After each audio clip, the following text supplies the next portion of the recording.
So grab your Bible, turn to Ephesians 6, and we'll have a look at what Paul tells us there about spiritual warfare. It's from verse 10. And the first thing he tells us from verse 10 is that spiritual warfare is real. We kind of think that spiritual warfare is something that happens to missionaries. Or maybe it happens to pastors, but not to Christians like us. Right? So let me give you a couple of examples. When we were at college, we had a guy who lectured us in missions. The guy's name was Graham Martin. Fantastic bloke. He'd been a missionary in Papua-New Guinea for 20-something years, up in the highlands in the middle of nowhere, right? And there was this witch doctor in the village that he was living in. And the witch doctor hated Graham. Very bad for the witch doctor's business, Graham was, because there was people becoming Christians and they would hang out with Graham and not go to the witch doctor. So the witch doctor thought, okay, I'm going to kill this bloke. Oh, I'm sick of him, I'm going to kill him. So they went out hunting one day, a bunch of these dudes from the village. And they're out hunting pigs, which is another reason why I like Graham, but it's a different story. So they're hunting pigs with bows and arrows, not rifles. And the witch doctor, he's sneaking around the jungle, and he jumps out from behind this tree, about over where the door is, 15 metres away, right?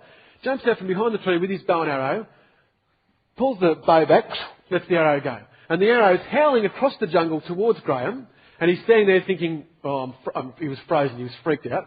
He was thinking, okay, I'm going to die in the jungle. Here I come, Lord. Ready or not, sort of thing. And the arrow is, and stops a foot away from his chest in midair, right? Then snaps into and falls to the ground. Yeah, exactly. And the witch doctor freaked out. That's what he thought too.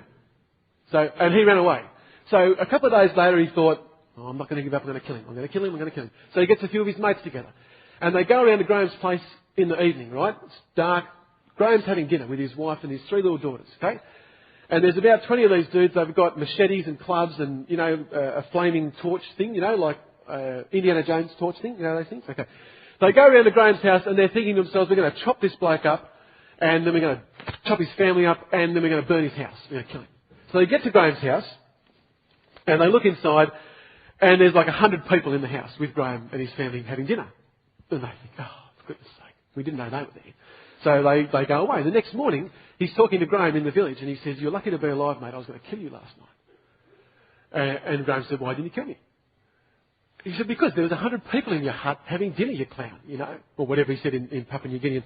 And whatever the equivalent expression is, right? And Graham said, what are you talking about, mate? I was at home with Elizabeth and our 3 kids were by ourselves. We were having dinner by ourselves. There's no one in the hut. There's like 100 angels in the hut just hanging out with him having dinner. That freaked the witch doctor out. So the witch doctor then says to Graham, okay, dude, I give up. You better tell me about this Jesus bloke. And the guy ended up becoming a Christian.